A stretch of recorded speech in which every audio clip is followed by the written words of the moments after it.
नमस्कार, मैं Akash Singh YouTube channel Gurukul शिक्षण संस्थान में आपका पुनः स्वागत करता हूं।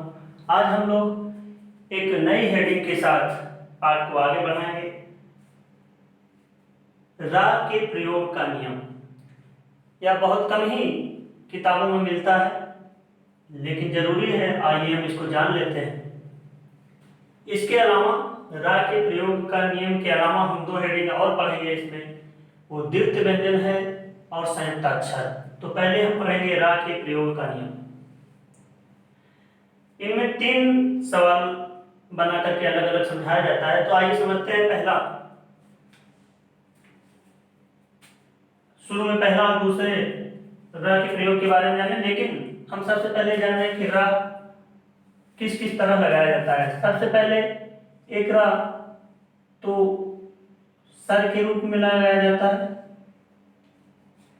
जैसे कर्म लिखते हैं तो ऐसे लिखता है। दूसरा है जो पेट में लगता है, और तीसरा है जो पैर में लगता है। पैर वाले से लिखते हैं ट्रक, पेट वाले से लिखते हैं प्रकाश, और इस वाले से लिखते हैं सिर वाले से कर्म। तो यही उदाहरण हम पढ़ेंगे इसमें, इसी के बारे में जानेंगे। आगे देखते हैं वीडियो। जब रा का उच्चारण किसी शब्द में व्यंजन वर्ण से पहले होता है तो रा रेफ के रूप में अपने अगले व्यंजन वर्ण पर लग जाता है, जैसे कर्म। तो आइए उदाहरण यहाँ इंपॉर्टेंट है, हम समझते हैं। कर्म का जब हम वर्ण विच्छेद किए तो का में हलंत लगा लें और यहां से छोटा निकाल लिए। मां में रा लगा हुआ है। ये रा जो है ये का और मां के बीच में आया है, लेकिन का जो अंतिम वर्ण है वो स्वर है। और बाद वाला व्यंजन जो है उसका जो शुरुआती है तो उसमें भी स्वर, लेकिन पहले व्यंजन वर्ण आ रहा है। तो परिभाषा के अनुसार जब रा का उच्चारण किसी शब्द में व्यंजन वर्ण से पहले आए तो देखो व्यंजन वर्ण से पहले आया है रा, मां एक व्यंजन वर्ण है, उससे पहले रा आया है। तो ये रा रेफ के रूप में अपने अगले व्यंजन वर्ण में लग जाएगा, यानी रा के बाद जो व्यंजन वर्ण है मां में रेफ के रूप में लग जाएगा। यानी रा का उच्चारण जो हो रहा है वो व्यंजन वर्ण मां के पहले हो रहा है, और ये रा जा करके अपने अगले वाले वर्ण यानी मां में रेफ के रूप में लग जाएगा। दूसरा है जब रा से पूर्व कोई स्वर रहित व्यंजन हो तो जब रा से पूर्व कोई स्वर रहित व्यंजन हो तो रा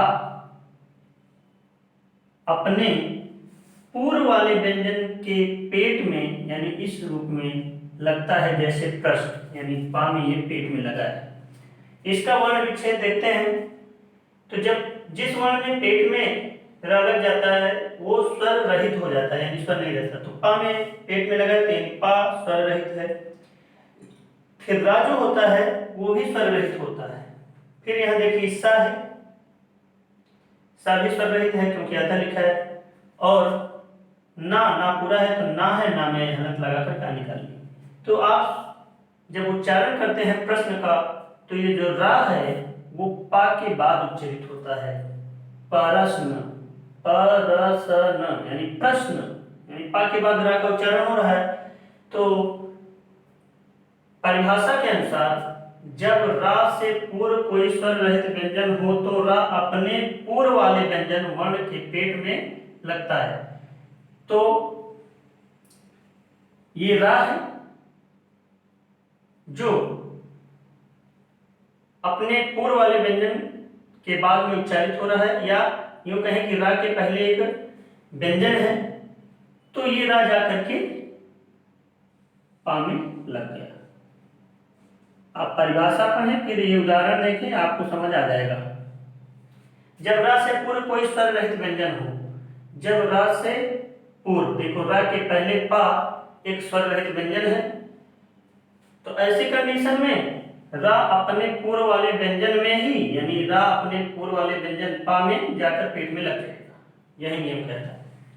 इसका उदाहरण प्रश्न है, ऐसे और उदाहरण मिल जाएंगे, अब प्रख्यात है, प्रबल है, कई उदाहरण है, आप लिख लेंगे।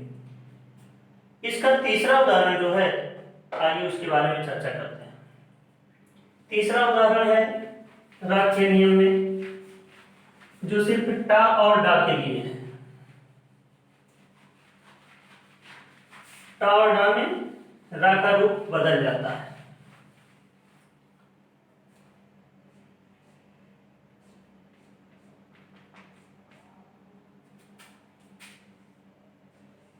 टा और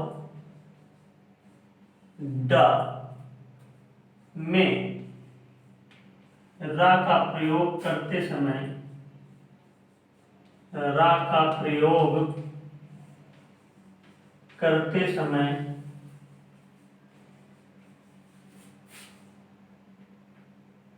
रा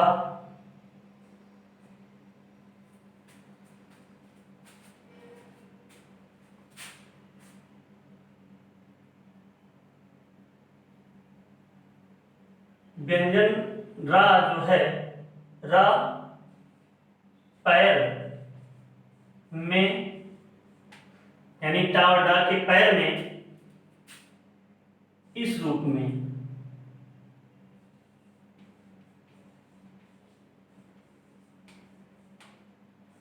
पैर में यानी इस रूप में लगता है।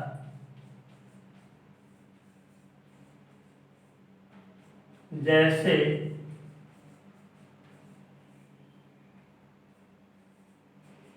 ट्रक, ड्रम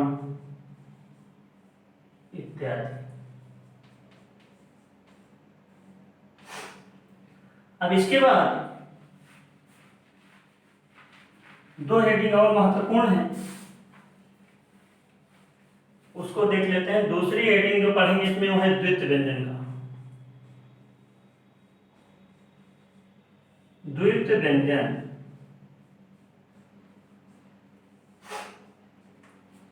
द्वित्व व्यंजन को पहले समझ लीजिए तब लिखिए। जब किसी शब्द में दो व्यंजन वर्ण एक समान रूप में आते हैं तो वो द्वित्व व्यंजन कहलाता है। उदाहरण के तौर में जैसे हम लिखते हैं कच्चा,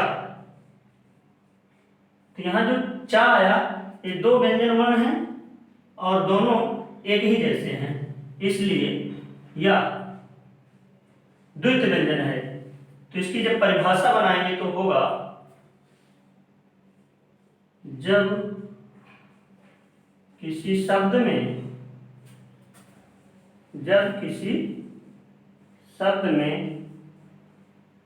एक समान शब्द में एक साथ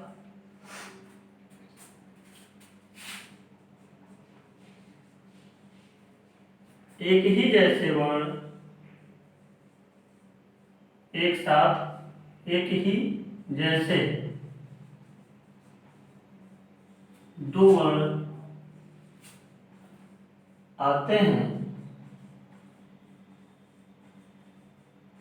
तो वे द्वित्व व्यंजन वर्ण कहलाते हैं।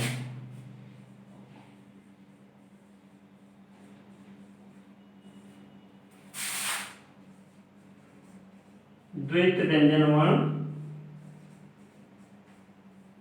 कहलाते हैं।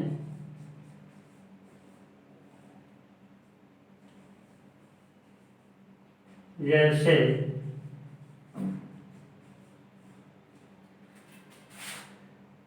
दिल्ली, बिल्ली, कच्चा, पक्का, ऐसे कई उदाहरण हैं। तो द्वित्व व्यंजन की जो मेन परिभाषा है उसके अंतर्गत जब इसको आप परखेंगे तो वही चीज आएगा, जब किसी शब्द में एक साथ एक ही जैसे दो वर्ण आते हैं। जब किसी शब्द में, ये शब्द है, एक साथ एक ही वर्ण यानी ला दो बार आया है, इसलिए द्वित्व व्यंजन कहलाया है।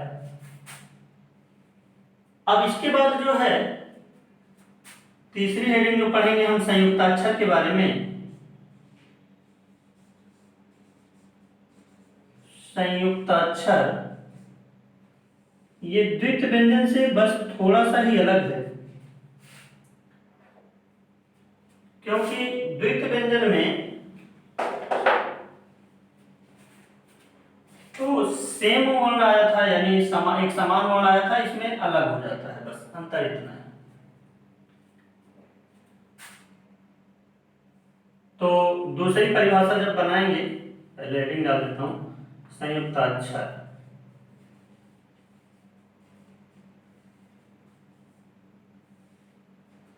संयुक्ताक्षर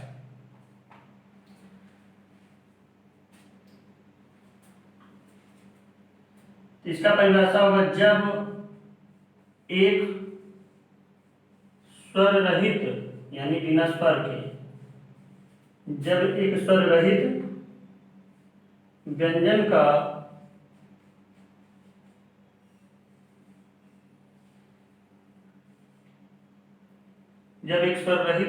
का दूसरे यानी दूसरा जो वर्ण आएगा इसके साथ, दूसरे स्वर सहित व्यंजन के साथ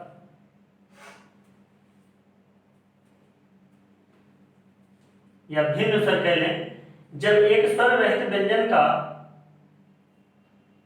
भिन्न स्वर सहित व्यंजन का भिन्न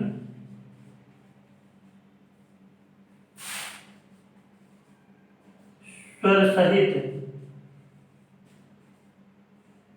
व्यंजन के साथ मेल होता है,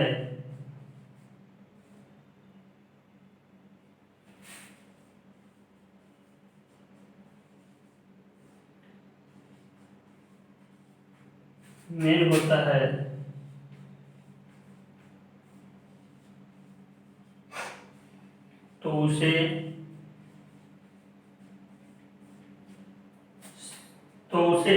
ऊपर का मिटा रहा हूं,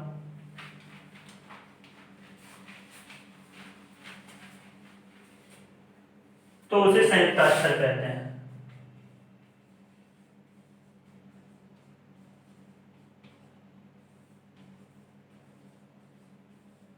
संयुक्ताक्षर कहते हैं जैसे प्रश्न। अब आप परिभाषा के हिसाब से इस उदाहरण को चेक करें। कह रहा है जब एक स्वर रहित व्यंजन हो गया सा का भिन्न स्वर सहित व्यंजन के साथ मेल होता है। तो भिन्न स्वर रहित क्या हो गया, स्वर सहित क्या हो गया, ना, यानी जो सा है वो स्वर रहित है, इसमें स्वर नहीं है, और भिन्न स्वर सहित यानी ना जो है वो सा से भिन्न है और ना में मात्रा भी है, व्यंजन के साथ मेल होता है, तो उसे संयुक्ताक्षर कहते हैं। जैसे प्रश्न हो गया, प्रसिद्ध हो गया, दिव्य इत्यादि, ये आपके संयुक्ताक्षर के उदाहरण हो गए।